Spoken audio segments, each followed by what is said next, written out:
তোমরা সব কেমন আছো? আশা করি ঈশ্বরের কৃপায় সকলে ভালো আছো। আজকে তোমাদেরকে আমি একটি হোমিওপ্যাথিক মেডিসিন ভেরেট্রাম অ্যালবাম এর ক্লিনিক্যাল ইউজ কোন কোন রোগের উপরে হয় সেটি আমি একটু ব্যাখ্যা করার চেষ্টা করছি। এটি প্রথমেই অ্যাঞ্জাইনা পেক্টোরিস, অর্থাৎ যদি বুকে ব্যথা হয় হার্টের কারণে, হার্ট মাসেলসের মধ্যে যদি ঠিক মতন রক্ত সরবরাহ না হয় বা হার্ট অ্যাটাক কন্ডিশন যখন হয় সেই সময় অ্যাঞ্জাইনা পেক্টোরিস হতে পারে। এটি হার্টের ব্যথা হিসাবে ধরা হয়। এই অ্যাঞ্জাইনা পেক্টোরিসে এই ওষুধটি ভালো ব্যবহার করা হয়। অ্যাপোপ্লেক্সি, অর্থাৎ যদি মানুষের কোনো রকমের বিকৃতি, মানুষের শরীরে বিকৃতি ঘটে, হঠাৎ করে অজ্ঞান হয়ে গেল, এই জাতীয় যদি কমপ্লেন হয় সেখানেও কিন্তু এটি খুব ভালো কাজ করে। অ্যাসমা, হাঁপানি হলেও এটি কার্যকারিতা আছে খুব ভালো। কলেরা, কলেরা হলেও এটির খুব ভালো কার্যকারিতা আছে। কলেরা তোমরা জানো এই কন্ডিশন, অর্থাৎ বারে বারে তাদের মানে লুজ মোশন হতে থাকে এবং শরীর নেতিয়ে পড়ে, সেরকম কন্ডিশনে এটি কিন্তু ব্যবহার হতে পারে। এই ভেরেট্রাম অ্যালবামে কিন্তু সিমটমস পাওয়া যায় খুব দুর্বল হয়ে গিয়ে কপালে বিন্দু বিন্দু হয়ে ঘাম জমে, সেই কন্ডিশনে এটি কিন্তু আমরা দিতে পারি। এছাড়াও কোলাপস কন্ডিশন, অর্থাৎ একদম অচৈতন্য হয়ে গেছে, দুর্বল হতে হতে, কলেরা মানে বুঝতে পারছো, সেই কলেরা মানে তার লুজ মোশন হতে হতে সে একদম দুর্বল হয়ে গিয়ে একদম নেতিয়ে পড়েছে, এরকম যদি কন্ডিশনটি হয় সেই ক্ষেত্রে কিন্তু এটি খুবই ভালো কার্যকরী একটি ওষুধ। কনস্টিপেশনও হতে পারে এই রোগীর ক্ষেত্রে, কনস্টিপেশনও আসতে পারে, কনস্টিপেশন যে একদম আসবে না তাও নয়, কনস্টিপেশনও হতে পারে। অন্যান্য সিমটমসগুলি মিলিয়ে নিয়ে কিন্তু আমাদেরকে এটি দিতে হবে। গ্যাস্ট্রিক অ্যান্ড অ্যাবডোমিনাল ডিসঅর্ডার, অর্থাৎ গ্যাসের যদি গ্যাস্ট্রিক কমপ্লেন হয়, গ্যাসের যদি প্রবলেম বলে, সেই ক্ষেত্রেও আমরা ভেরেট্রাম অ্যালবামের কথা ভাবতে পারি। অন্যান্য সিমটমসগুলি মিলিয়ে দেখে নিতে হবে, অর্থাৎ তার ওই কপালে সোয়েট হচ্ছে কিনা, বিন্দু বিন্দু ঘাম হয়ে যাচ্ছে কিনা, কোল্ড সোয়েট, ঠান্ডা চটচটে ঘাম হয়, এইগুলো হচ্ছে এর সিমটম, সেগুলো দেখে নিয়ে দিতে হবে। হেডেক, মাথা ব্যথা হলেও দেওয়া যেতে পারে। ইনফ্লুয়েঞ্জা, ইন্টারমিটেন্ট ফিভার, অর্থাৎ জ্বর বারে বারে আসছে যাচ্ছে, একটা নির্দিষ্ট সময় অন্তর অন্তর তার জ্বর চলে আসে।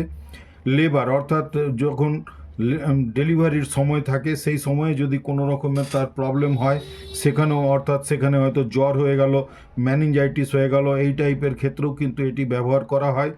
ম্যানিয়া, ম্যানিয়াগ্রস্ত অনেক সময় রুগী পাওয়া যায়, অর্থাৎ তার একই জিনিস বারে বারে বলা বা একই ধরনের কাজ করা, তার বারে বারে এই ধরনের যদি ম্যানিয়াগ্রস্ত কেউ হয় সেখানেও কিন্তু এই ওষুধটি ভালো কাজ করতে পারে। মেলাঙ্কোলি, অর্থাৎ বিষাদগ্রস্ত হয়ে যাওয়া, যদি কোনো রুগী ক্রমাগত বারবার যদি কোনো না কোনো রোগে ভোগ করছে, এরকম যদি কন্ডিশন হয়, সে বিষাদগ্রস্ত হয়ে যায়, সেই ক্ষেত্রেও কিন্তু এটি খুব ভালো ওষুধ।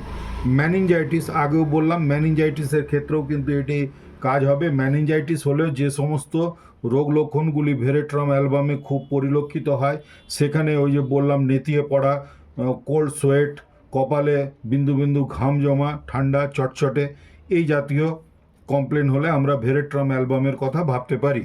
মেনস্ট্রুয়াল ডিসঅর্ডার, অর্থাৎ মেন্সের যদি কোনো রকমের প্রবলেম হয় সেখানেও এটি কিন্তু কাজ হতে পারে। অন্যান্য সিমটমসগুলি কিন্তু মিলিয়ে নিতে হবে। রিমেটিজম, অর্থাৎ রিমেটয়েড আর্থ্রাইটিস যদি কারোর হয়ে থাকে সেখানেও এটি ভালো কাজ করে। ভার্টিগো, অর্থাৎ দুর্বল হয়ে গেছে বা খিঁচুনি হচ্ছে, অ্যাঞ্জাইনা পেক্টোরিস হয়েছে, এই ধরনের কোনো রুগীর ক্ষেত্রে দেখা যাবে তার হয়তো মাথাও ঘুরছে, ভার্টিগো থাকতে পারে, সেই ক্ষেত্রেও কিন্তু এটি খুব ভালো ওষুধ হিসাবে পরিচিত। জ্বরের ক্ষেত্রে বিশেষ করে বলা দরকার যে এই রুগীর ক্ষেত্রে দেখা যাবে সাংঘাতিক ধরনের একটি জ্বর হয়, ম্যালেরিয়া জ্বর, হঠাৎ করে কাঁপুনি দিয়ে একদম জ্বর আসবে, সেখানে কিন্তু ভেরেট্রাম খুবই প্রযোজ্য। আর খুবই তার মানে ঠান্ডা লাগবে, শীত শীত কাঁপুনি দিবে, এইগুলি কিন্তু থাকবে, সর্বক্ষণ শীত শীত ভাব থাকবে, উত্তাপ, মানে জ্বর তো থাকবেই, অর্থাৎ টেম্পারেচার তো থাকবেই, তার সঙ্গে সে শীত করছে বারে বারে, এবং তার সাথে কিন্তু সে বারে বারে ঠান্ডা জল খেতে চাইবে। এই রকম অবস্থাতে কিন্তু আমরা এই ভেরেট্রাম অ্যালবামের কথা ভাবতে পারি। এবং এই পেশেন্টের রুগীর ক্ষেত্রে হাত পা এত ঠান্ডা হয়ে যায় যে নখগুলি সে যেন নীল হয়ে যায়, যেন সে বরফে কিছুক্ষণ ঢুকিয়ে রাখার পরে যেমন নীল হয়ে যেতে পারে, আঙুল বা শরীরের যে কোনো নিম্নভাগের একদম অংশ যদি মানে হাতের বা পায়ের যাই হোক না কেন নখ বা তার উপরের আঙুলগুলির শিরা উপশিরা যদি নীলচে বর্ণের হয়ে যায়, এরকম হলেও কিন্তু আমরা এই ভেরেট্রাম অ্যালবামের কথা ভাবতে পারি। জ্বর আসার আগে এটিতে সাধারণত দেখতে পাওয়া যায় যে জ্বর যখন আসবে ঠিক তার আগে মুহূর্তে কপালে কিন্তু ঘাম আসবে, বিন্দু বিন্দু ধরনের ঘাম। এই কথাটি আমি বেশ কয়েকবারই বললাম, এবং চটচটে ঘাম। এটি একটি ভেরেট্রাম অ্যালবামের খুব স্পেসিফিক সিমটমস। এই সিমটমসটির দ্বারাই আমরা এই ওষুধটিকে চিনে নিতে পারবো।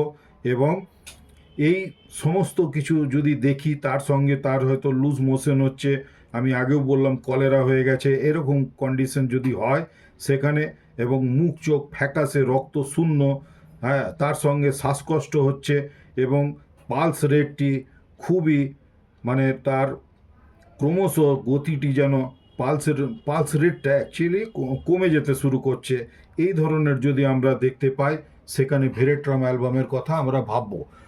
ভিডিওগুলি আমি ছোট ছোট করে করছি। আমি এখন বেশ কিছু ওষুধের ক্লিনিক্যাল ফিচারগুলো প্রথমে বলে দেবার চেষ্টা করছি, পরে আমি আরও স্পেসিফিক্যালি সমস্ত সিমটমসের উপরে চর্চা করার চেষ্টা করব। যদি তোমরা লাইক শেয়ার সাবস্ক্রাইব করে আমার সাথ দাও, অর্থাৎ আমার ভিডিওগুলি ভালো লাগছে এরকম যদি তোমরা বোঝাও, তাহলে আমি আগামী দিনে আরও বড় বড় ভিডিও দেব। তখন প্রথমে বড় ভিডিও দিলে তোমরা সেরকম দেখবে না। আর এখানে যে তোমরা স্ক্রিনে যে বইটি দেখতে পাচ্ছ, এই বইটি খুবই ভালো রেফারেন্স বই। এই বইটির দেখো পেজগুলি আমি উল্টে উল্টে দিচ্ছি, এই রেফারেন্স বইটি তোমরা পড়ে দেখতে পারো। আমি শর্টে একটু ড্রাগসটি সম্পর্কে একটি আউটলাইন দেওয়ার চেষ্টা করলাম, কিন্তু ইলাবোরেটলি যদি পড়তে হয় তাহলে অনেক রকমের বই আছে। আমার কাছে অনেক রকমেরই বই আছে। যারা এই আসানসোল কলেজে হয়তো পড়াশোনা করছো, তাদের যদি কোনো বইয়ের প্রয়োজন হয় আমার কাছে আসতে পারো, যোগাযোগ করতে পারো। এই দেখো এই যে পেজগুলি দিচ্ছি, এগুলো স্ক্রিনশট নিয়ে তোমরা পড়াশোনা করো, দেখবে ভালো লাগবে। আর আমি যেগুলি বললাম এইগুলি মানে একদম মানে কি বলা যাবে যে এইটুকুনি না জানলে কিন্তু মেডিসিনটিকে চেনা কোনো মতেই সম্ভব নয়। তাই এগুলি আমি আলোচনা করে দিলাম। আশা করছি এই ভিডিওটি তোমাদের ভালো লাগলো, এবং ভালো লাগলে লাইক শেয়ার সাবস্ক্রাইব করে আমার সাথ দেওয়ার চেষ্টা করো। নিজেদের শরীরে যত্ন নিও। আর যারা আমার ডাক্তার বন্ধু আছো, হোমিওপ্যাথিক জুনিয়র আমার, তারা নিজেরও যত্ন নেবে, সাথে সাথে রুগীরা এলে তাদের উপরেও খুব কিন্তু যত্ন নিও। ধন্যবাদ, সকলেই ভালো থেকো।